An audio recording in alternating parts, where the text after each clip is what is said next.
Assalamualaikum Ustadz. Waalaikumsalam warahmatullahi wabarakatuh. Perkenalkan nama saya Fatur. Ya, Nama saya Rizky. oke Mas Fatur Kita sama Mas Rizky. ya, Oke, ya. Kita ini adalah perwakilan dari Gensi Bertanya oke, siap. dan saya juga memiliki 2 pertanyaan gitu. Mhm. Dan teman saya juga punya. Oke, siap. Apa Jadi aja nih? saya aja dulu ya. Langsung Oke. aja Ustadz, izin. Yang pertama itu kan sekarang lagi ada musibah ya di Indonesia. Mhm. Nah, sampai banyak yang meninggal juga. Hmm. Nah, yang mau saya tanyain itu bencana alam ini apakah azab atau ujian? Apakah atau ada yang lain gitu? Begini. Jadi dalam menyikapi suatu bentuk hal yang tidak kita sukai, itu untuk kita harus menganggapnya bahwasanya ini teguran dari Allah. Kalau kita yang mengalami, ya, karena memang dhaharul fasadu fil barri wal bahri bima kasabat aydin nas. Memang kerusakan itu kalau dari firman Allah itu karena perbuatan manusia. Sehingga kalau hal itu menimpa kita, maka kita wajib untuk evaluasi salah apa saya atau dosa apa yang kemudian Allah tegur dengan hal seperti ini. Itu yang pertama. Ya, jadi kalau menimpa kepada kita. Tetapi kalau menimpa kepada orang lain, maka kita sebagai yang melihat itu wajib kemudian berhusnudzon bahwasanya ini adalah ujian dari Allah kepada mereka. Karena ya mungkin Allah sayang sama mereka, makanya diberikan ujian.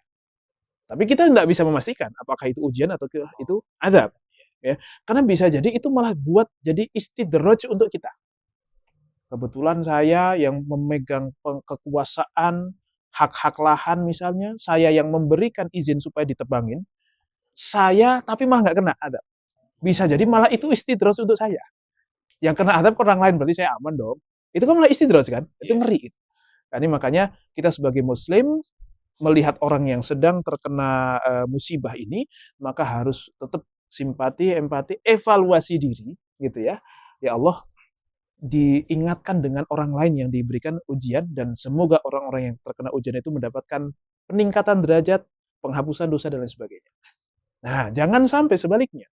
Kalau suatu bencana, suatu kejadian yang tidak mengenakkan, kok membuat kita jadi kufur, malah menyalahkan Allah, dan seterusnya, dan seterusnya. Nah, ini berarti indikasi bahwa itu bukan surat cinta, tetapi adab tadi. Nah, maka apapun itu, kita tidak usah terlalu pusingin itu tuh apa, tetapi respon kita bagaimana itu yang harus kemudian kita kontrol. Pokoknya kalau membuat kita semakin dekat kepada Allah, berarti itu ujian. Semoga hal itu membuat kita semakin tinggi derajatnya di hadapan Allah Subhanahu wa Ta'ala. Tetapi kalau membuat kita kok semakin jauh dari Allah, nah ini masalah. Mau yang disenangi ataupun yang tidak disenangi. Jadi kita mendapatkan sesuatu yang disenangi oleh Allah, kok kemudian kita mendapatkan sesuatu yang disenangi oleh kita, kok membuat kita semakin bersyukur, berarti tanda cinta. Tapi kalau kita mendapatkan sesuatu yang disenangi oleh kita, tetapi membuat kita makin kufur, berarti istidraj. Kalau kita kena musibah, tetapi kita bisa semakin evaluasi diri, dan seterusnya, maka itu tanda cinta juga dari Allah. Sebaliknya pun, kalau mendapatkan yang tidak disukai, membuat kita semakin jauh dari Allah, ya berarti ini juga cara Allah untuk menyingkirkan kita dari Allah Subhanahu wa Ta'ala. Waliyadzubillah, semoga bukan itu. Gitu. Saya ada satu pertanyaan lagi, Ustaz. Oke. Berhubungan dengan bencana alam juga sih. Nah, kalau misalkan yang terkena dampaknya yang sampai meninggal, apakah itu tuh langsung mati syahid, Ustaz? Ya, tentu kita kemudian memang ada riwayat-riwayat mengatakan bahwasanya yang meninggal tertimbun terkena longsoran dan segala macam kan, karena rumah runtuh dan segala macam, itu kemudian dicatatkan sebagai syahid. Nah, secara zahir kita bisa melihat hal itu. Ya sudah, kita husnudzon semoga begitu, dan kita doakan semoga itu menjadi akhir yang baik buat mereka yang kemudian memang oleh Allah ditakdirkan untuk ditutup usianya dengan cara seperti itu. Ya, kita husnudzon saja ya. Nah, itu yang bisa kita lakukan. Jangan pernah suudzon, jangan pernah menghakimi orang lain, karena kita pun juga nggak tahu nasibnya seperti apa. Gitu. Allah a'lam bishawab. You mulai.